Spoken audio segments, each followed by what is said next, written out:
Bonjour à toutes et à tous, soyez les bienvenus, voici votre point info à la mi-journée de ce 20 juillet. Et à la une, cette annonce du département dans le dossier du parc éolien des Îles-Dieu et de Noirmoutier. Le conseil départemental organise le 6 octobre prochain une réunion avec les entreprises de la région spécialisées dans le secteur. Au total, 800 groupes pourraient participer à ce temps fort. En attendant, les travaux de raccordement à terre ont déjà commencé, c'était le mois dernier à Soulan. Et dans ce dossier, l'objectif est que les Vendéens soient les premiers bénéficiaires de ce développement. Je pense par exemple à nos hôteliers, puisqu'il va y avoir des journées et des journées d'employés sur le secteur et qui vont devoir se loger parce qu'ils pourront venir de loin, ils pourront venir de l'étranger ou de France bien évidemment, ils auront besoin d'être logés. Nos restaurateurs, comment ils vont pouvoir aussi tirer leur épingle du jeu. Et puis bien sûr toutes ces entreprises de sous-traitance aujourd'hui, je pense aussi à la métallurgie qui sont capables de faire des offres de propositions pour des services, de l'urgence, du dépannage en particulier. Voilà, donc les possibilités sont multiples. N'oublions pas que le dossier reste plutôt controversé. Actuellement, 3 recours contre ce parc éolien en pleine mer sont à l'étude par le Conseil d'État. De Soulan à Challans, après 2 années contrariées pour cause de Covid-19, la ville s'apprête à revenir au début du XXe siècle, le temps de 4 jeudis. Demain, début de la première foire à l'ancienne, d'autrefois Challans. L'événement mobilise plusieurs centaines de bénévoles, une troupe qui travaille depuis des mois sur le programme de cette édition renouvelée. Plongée dans les coulisses avec Diane Delangle. Essayage, retouche, les doigts de fée s'activent dans l'atelier d'Autrefois Challans. À quelques jours de la première, les bénévoles viennent un à un récupérer les costumes. Moi, je renouvelle les costumes, donc il y a des choses qui servent depuis longtemps et les costumes s'abîment à être utilisés. Donc il y a toujours des réparations et il y a aussi des nouveautés, donc des nouveaux costumes à fabriquer. Donc ça, je fais ça le reste de l'année. Après 2 années blanches et une édition en milieu clos, cantonnée à la ferme de la Terrière, Autrefois Challans retrouve enfin le centre-ville et son format classique. C'est quand même relativement compliqué. On a perdu donc 3 ans. Ça fait aussi l'âge qui a fait que certains bénévoles ne peuvent plus assurer. Et puis, les gens ont pris d'autres habitudes. Et il y a des secteurs où il a été très très compliqué de pouvoir remotiver et retrouver des nouveaux bénévoles.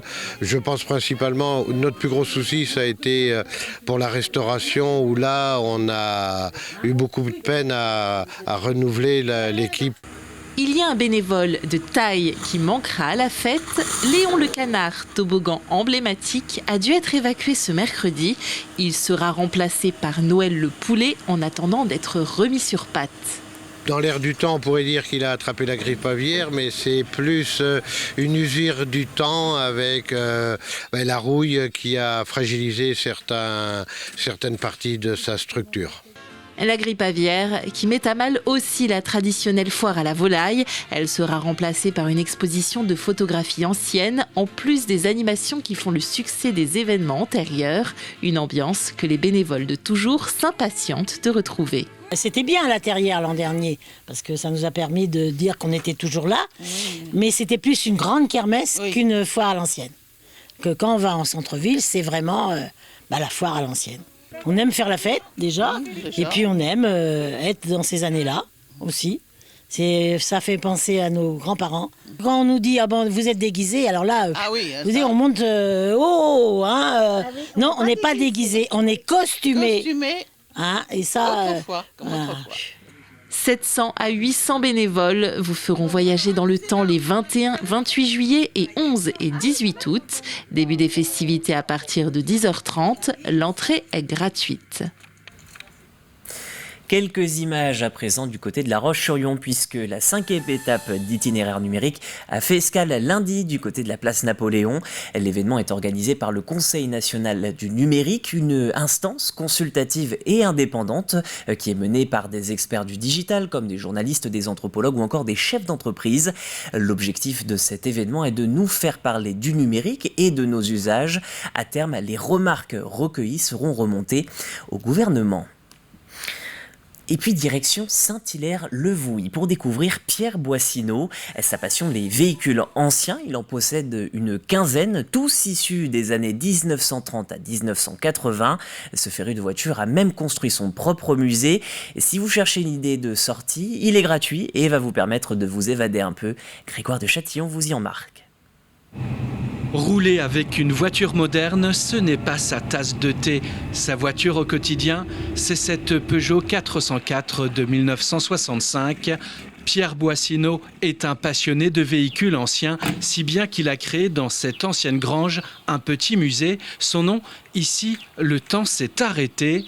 Une quinzaine de véhicules de collection avec de nombreux objets exposés. Cette passion pour Pierre, elle est arrivée à l'âge de 18 ans avec cette 4 chevaux. C'était la voiture de mon oncle. J'avais 6 ans, je montais déjà dedans.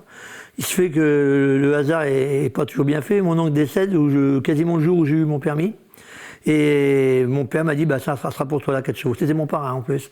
J'étais 5 ans au travail avec, c'était ma voiture de tous les jours. Avec ou sans caravane, partir en vacances avec sa voiture dans les années 60, c'était quelque chose. On prenait, vous savez, une 4 chevaux ou une 403 et puis on partait, la galerie pleine. Vous savez, les vacances ne commençaient pas quand on arrive, comme aujourd'hui, ils commençaient quand on part. Même voir la veille, quand on chargeait la voiture. C'était déjà les vacances. Il fallait que tout rentre dans la voiture, c'était pas facile. Et on partait pas, on faisait pas 4 heures d'autoroute, hein.